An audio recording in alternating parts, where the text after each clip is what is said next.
There was a time where addiction, back in the early 1900s, where addiction was treated like an illness. In fact, we had more people who were addicted at the turn of the century than we do now. We had 50,000 patent medications that contain cocaine, they contain morphine. When you watch those old westerns and everybody's lining up to buy the snake oil, it's not because it has snake in it, it's not because it's an oil. It had, morphine, paregoric. And then what happened in 1914, right around the time our physicians were really kind of, Pasteur and Coke had come along, Western medicine was really taking off, we began to have antibiotics, we were treating, they came and doctors were deciding, here's what we treat, here's what we don't, here's what we know how to handle. And in 1914, the Harrison Act was passed, and the Harrison Act made it illegal for doctors to treat substance use disorder, we call it that, with substances. So suddenly, it came out of the medical realm and went into law enforcement to take care of. And we've still had a hard time.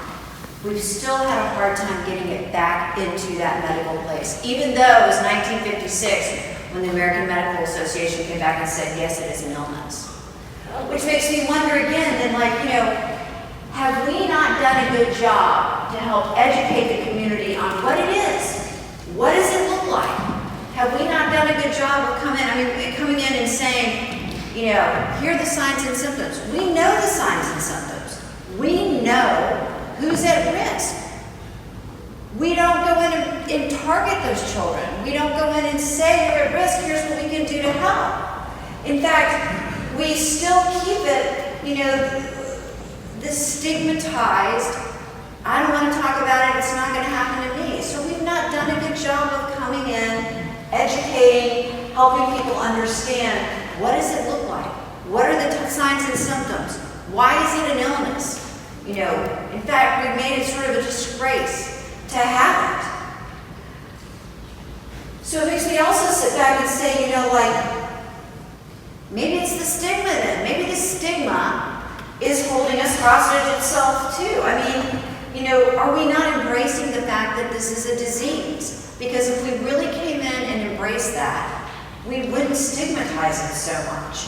But this stigma keeps it the most judged disease. It keeps us locked up. The other thing that happens is that it really comes in and stigmatizes the parents and how the parents feel. It keeps the parents thinking, and I don't care how much therapy you get in the beginning, it takes time for parents to come around and not believe that they've done something wrong.